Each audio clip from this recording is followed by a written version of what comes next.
আমন্ত্রণ দেশ জনপদ লাইভে, সঙ্গে আছি আমি আয়েশা বুবলি। আজ উত্তরাঞ্চলে সফরে যাচ্ছেন বিএনপি চেয়ারম্যান তারেক রহমান। রাজশাহী যেতে বিমানবন্দরের উদ্দেশ্যে গুলশানের বাসভবন থেকে রওনা করেছেন তিনি। এ বিষয়ে জানাতে তারেক রহমানের বাসভবনের সামনে থেকে সরাসরি যুক্ত হচ্ছেন সহকর্মী তন্দ্রা তারুণ্য। তন্দ্রা, তারেক রহমান কখন রওনা করলেন, তার ফ্লাইট সম্পর্কে কি তথ্য আছে আপনারা জানাবেন?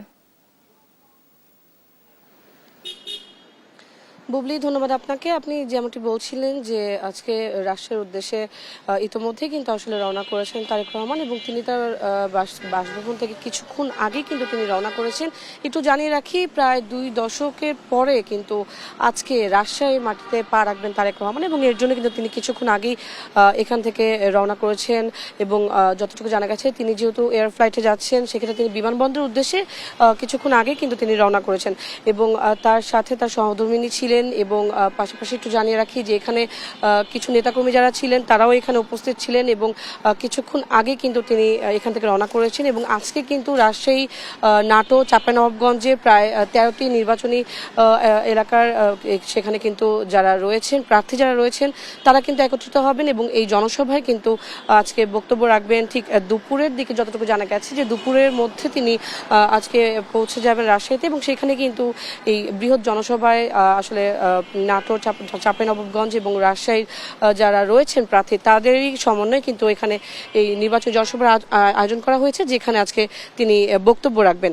এবং যেমনটা বলছিলাম যে আসলে 2 দশক পর তিনি রাজশাহীর মাটিতে পা রাখতে যাচ্ছেন এবং আজকে কিন্তু ঐতিহাসিক মাদ্রাসা মাঠে যেই বিশাল নির্বাচনী জনসভার আয়োজন করা হয়েছে সেখানে কিন্তু তিনি আজকে সেই সম্মেলনে কিন্তু তিনি আজকে যোগ দিতে গিয়েছেন এবং শুধু তাই নয়, এই তার এই সফরকে কেন্দ্র করে কিন্তু পুরো উত্তরবঙ্গে একটি উৎসব মুখর যেমন পরিবেশে আয়োজন করা হয়েছে সেটি থেকে আসলে বোঝা যাচ্ছে যে আসলে সেখানে তিনি যখন পৌঁছানোর পর আসলে সেখানে কি পরিমাণে মানুষের ভিড় হতে পারে। কিছুক্ষণ আগে পর্যন্ত এই জায়গাটি, আমি যেখানে আছি তার বাসভবনের সামনে, এই জায়গাটিতে কিছুক্ষণ আগেও কিন্তু নেতাকর্মীদের ভিড় ছিল, তবে যেহেতু তিনি চলে গেছেন সেক্ষেত্রে এখানে এখন ভিড়টাও আসলে কমে গেছে।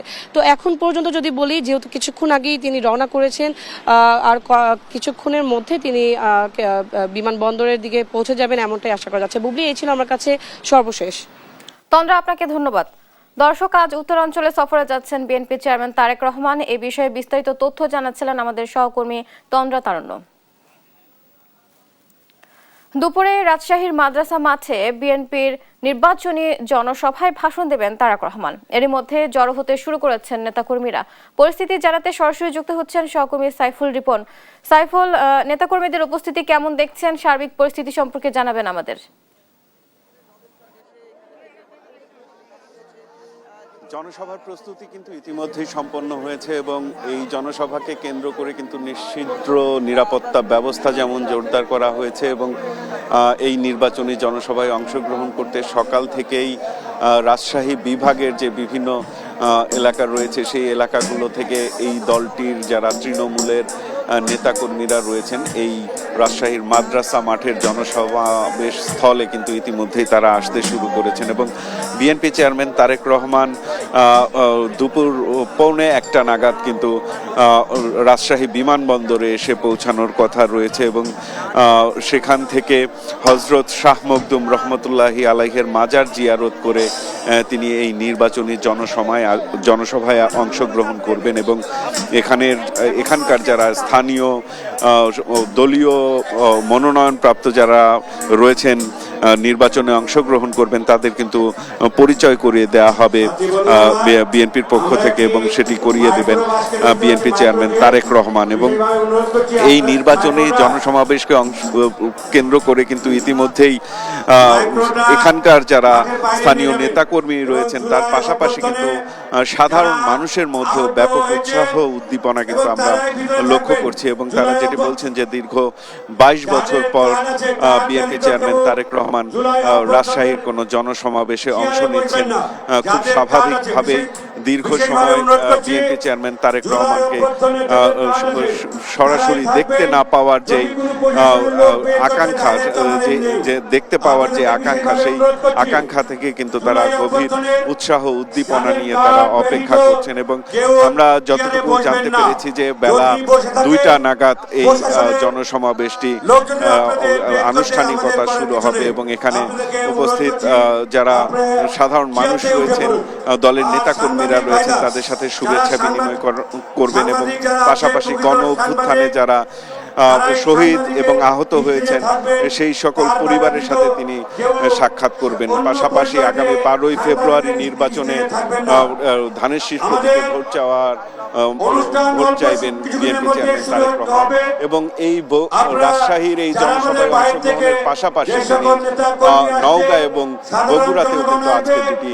জনসভায় অংশগ্রহণ করবেন। আপনাকে ধন্যবাদ।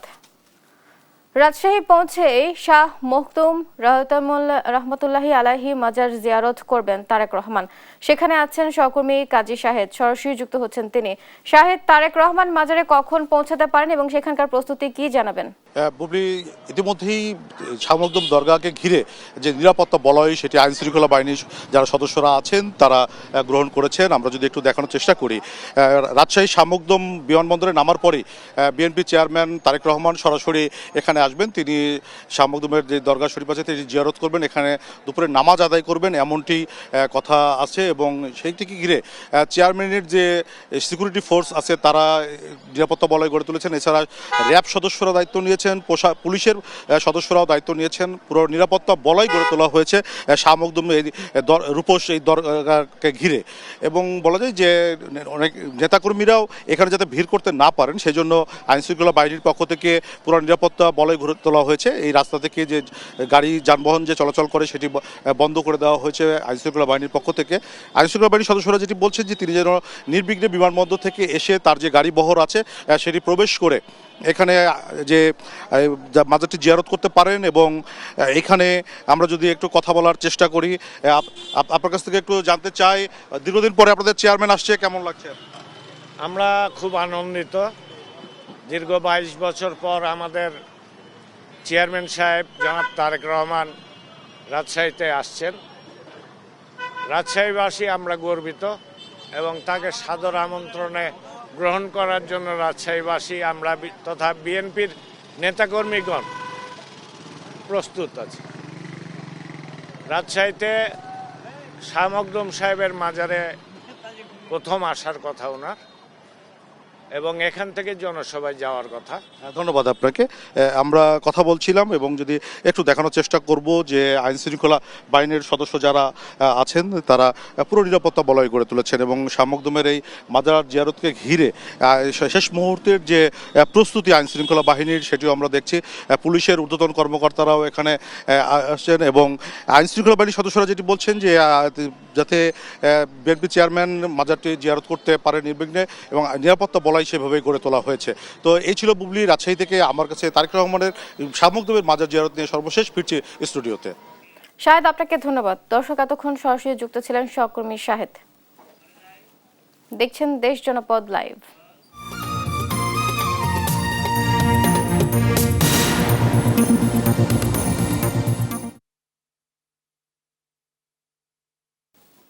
ঢাকা 12 আসনে নির্বাচনী প্রচারণায় ব্যস্ত জামায়াত আমির ডক্টর শফিকুর রহমান। সেখানে রয়েছেন সহকর্মী তারেক রহমান। আমরা চলে যাচ্ছি সেখানে। তারেক, কেমন চলছে নির্বাচনী প্রচার, জানাবেন? যেমনটি জানেন, নির্বাচনী প্রচারণার আজ 5ম দিন। গতকালের মতো আজও ঢাকার কয়েকটি আসনে নির্বাচনী জনসভায় অংশ নেবেন জামায়াত ইসলামীর আমির ডাক্তার শফিকুর রহমান। পেট্রো বাংলার যে গলিটি, সেটিতে কিছুক্ষণ পরে জামাতের আমির ডাক্তার শফিকুর রহমান এই জায়গাটিতে আসবেন এবং জনসভায় প্রধান অতিথির বক্তব্য দেবেন।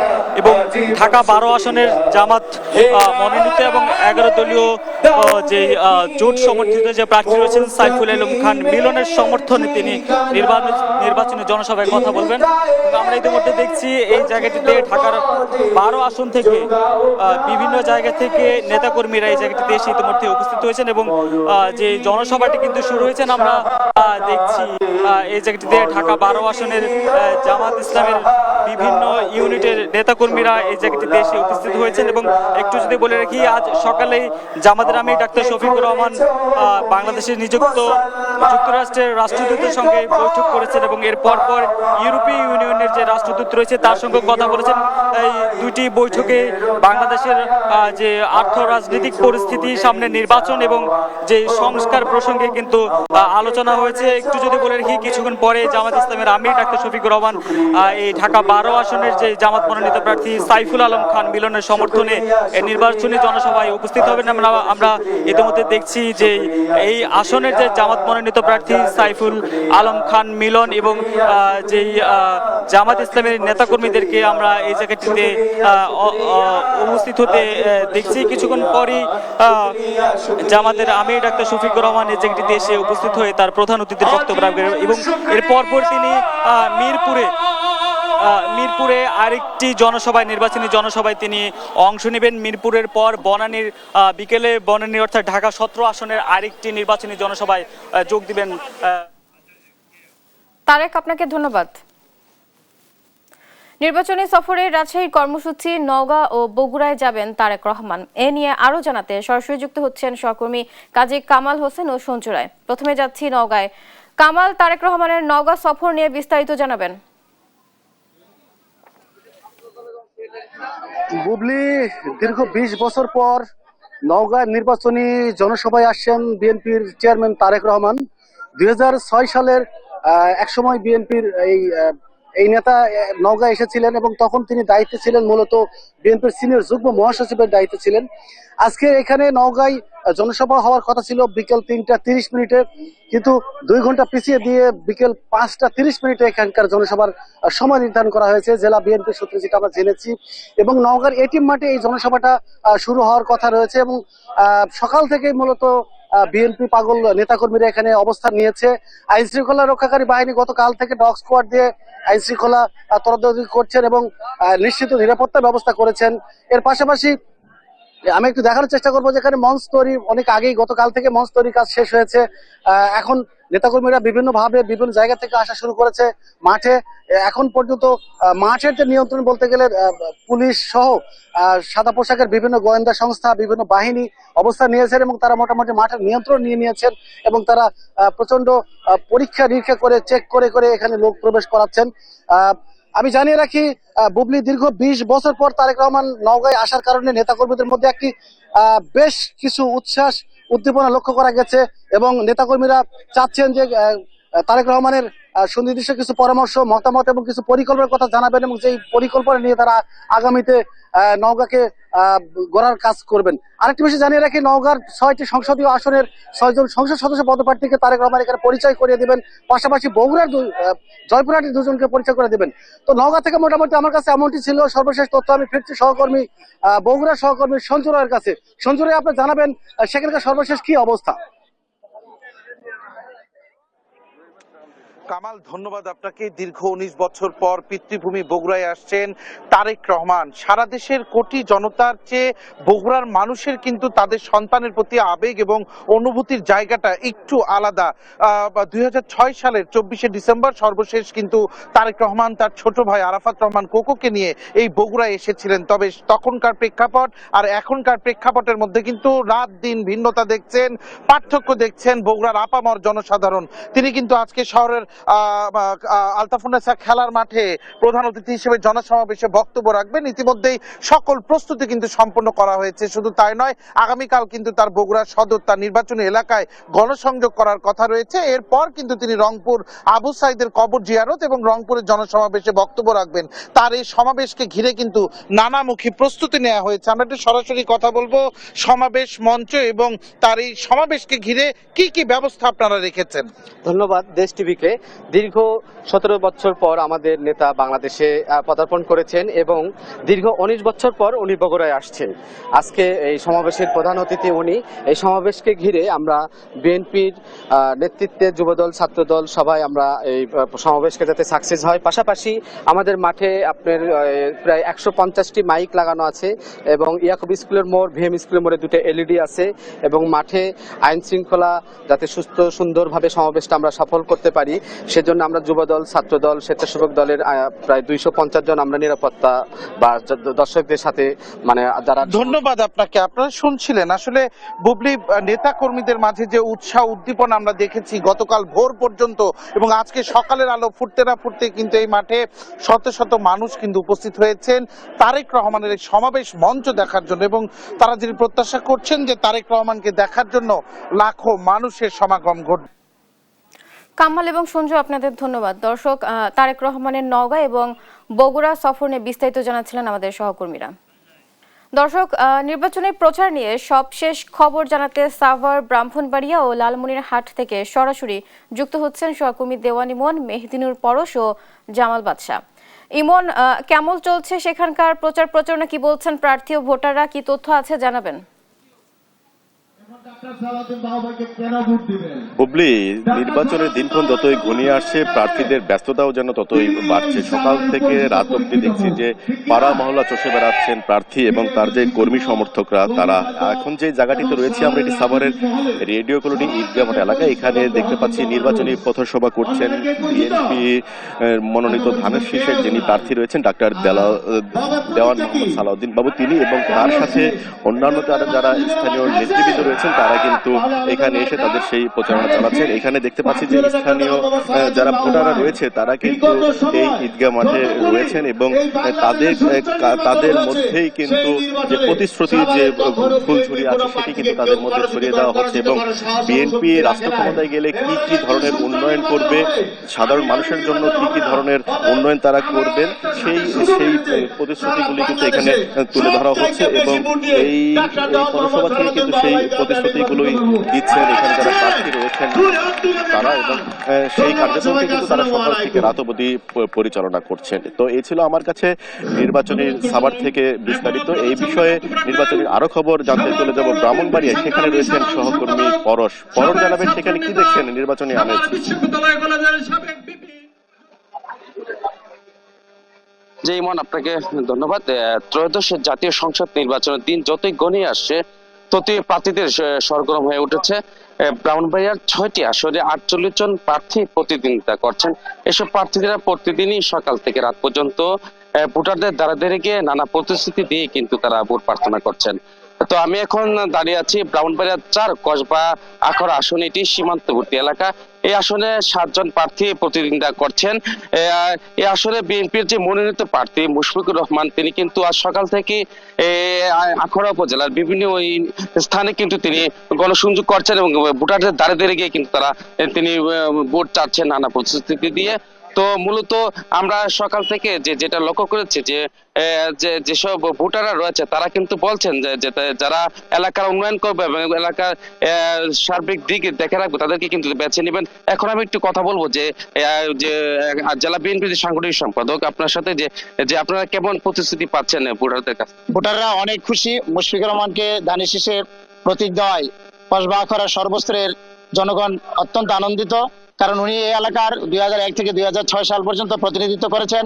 ওনার আমলে ব্যাপক উন্নয়ন হয়েছে, রাস্তাঘাট, স্কুল, কলেজ, মসজিদ, মন্দির, অবকাঠামো সবকিছু মিলে বিভিন্ন গুরুত্বপূর্ণ ব্রিজ স্থাপনা সবকিছু উনি অনেক উন্নয়ন করেছেন। এই জন্য এবার ভোটাররা বিশেষ করে 3টি আসনে ত্রয়োদশ জাতীয় সংসদ নির্বাচনকে সামনে রেখে প্রচারণায় ব্যস্ত সময় পার করছেন প্রার্থী এবং প্রার্থীর সমর্থকরা। লালমনিরহাটের 3টি আসনে 22 জন প্রার্থী প্রতিদ্বন্দ্বিতা করছেন। এই মুহূর্তে আমি রয়েছি লালমনিরহাটের 3 আসনে এবং এই আসনে কিন্তু প্রার্থী এবং প্রার্থীর সমর্থকরা প্রচারণায় ব্যস্ত সময় পার করছেন। সকাল থেকে দুপুর পর্যন্ত গণসংযোগ করছেন এবং দুপুরের পরে কিন্তু তারা আসলে উঠান বৈঠক করছেন। এই মুহূর্তে একজনের সাথে কথা বলতে চাই, রয়েছেন ধানের শীষ প্রার্থীর একজন সমর্থক। আপনাদের প্রার্থীকে কেন আসলে ভোট দিবে মানুষ, কেমন সাড়া পাচ্ছেন আপনারা? মাঠ পর্যায়ে ব্যাপক সাড়া রয়েছে, কারণ লালমনিরহাট সদর 3 আসনে যিনি প্রার্থী ধানের শীষের আসাদুল হাবিব দুলু, তিনি 17 বছর এই এলাকার মানুষের সঙ্গে ছিল। বিশেষ করে এই অঞ্চলে মানুষের চাহিদা রয়েছে বিমানবন্দর এবং তিস্তা মহাপরিকল্পনা বাস্তবায়ন। সেই মহাপরিকল্পনা বাস্তবায়নে আসাদুল হাবিব দুলু নেতৃত্ব দিয়েছেন এবং তিনি সেটি বাস্তবায়ন করার জন্য এগ্রি, এবং এখানে মোগলহাট স্থলবন্দর সর্বোপরি মানুষের জীবনমান উন্নয়নের জন্য তিনি সার্বিক কাজ করে যাচ্ছেন। তিনি বিগত দিনে আন্দোলন সংগ্রামে এই অঞ্চলে মানুষের সঙ্গে ছিলেন। ধন্যবাদ আপনাকে। সব মিলিয়ে লালমনিরহাটেও কিন্তু আসলে 3টি আসনেই প্রার্থীরা ব্যস্ত সময় পার করছেন এবং প্রার্থীর সমর্থকরাও কিন্তু ভোটারদের দ্বারে দ্বারে যাচ্ছেন এবং নানা ধরনের প্রতিশ্রুতি দিচ্ছেন ভোটারদের সমর্থন পেতে আগামী 12ই ফেব্রুয়ারি যাতে নিজেদের বাক্সে আসলে ভোটটি নিতে পারেন সেই জন্য কিন্তু সর্বোচ্চ কাজ করার চেষ্টা করছেন। এই ছিল লালমনিরহাটের প্রার্থী এবং প্রার্থীর সমর্থকদের প্রচার প্রচারণা গণসংযোগের সর্বশেষ খবর। বুবলি।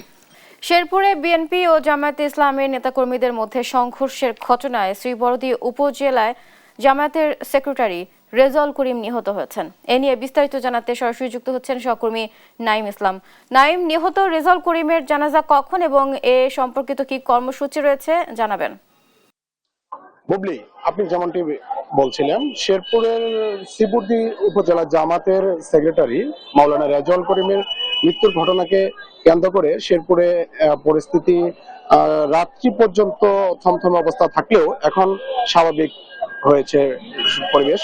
তবে এক্ষেত্রে আমরা কথা বলেছি এখানকার আইন শৃঙ্খলা রক্ষাকারী বাহিনীর সাথে। তারা আমাদেরকে জানিয়েছে যে তাদের টহল জোরদার করেছে যৌথ বাহিনীর। পাশাপাশি যিনি মারা গেছেন মাওলানা রেজাউল করিম, তাকে মানে তার মরদেহ ময়মনসিংহ মেডিকেল কলেজ হাসপাতাল মর্গে রয়েছে এবং পোস্টমর্টম করা হবে।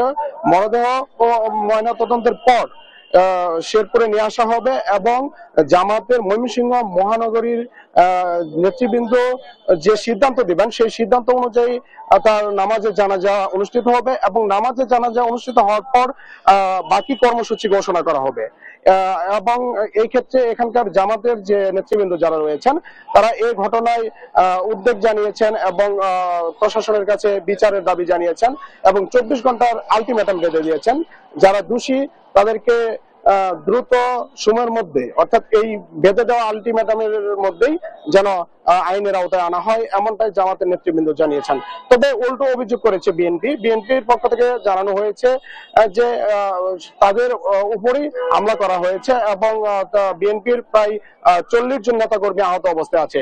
আমরা আছি এই মুহূর্তে শেরপুর 250 শয্যা বিশিষ্ট জেলা সদর হাসপাতালে। এখানে আমরা দেখতে পেরেছি যে জামাতের প্রায় 13 জন নেতাকর্মী এখনো চিকিৎসা নিচ্ছে। পাশাপাশি আমরা আরো দেখেছি যে বিএনপির বেশ কয়েকজন নেতাকর্মী রয়েছে, তারাও চিকিৎসা নিচ্ছে। পাশাপাশি শ্রীবরদী উপজেলা স্বাস্থ্য কমপ্লেক্স এবং ঝিনাইগাতি উপজেলা স্বাস্থ্য কমপ্লেক্সেও জামাত এবং বিএনপির অনেক নেতাকর্মী চিকিৎসা নিয়েছে এবং অনেক নেতাকর্মী জেলা সদর হাসপাতাল থেকে চিকিৎসা নিয়ে বাড়ি ফিরে গিয়েছেন এবং অনেকেই আবার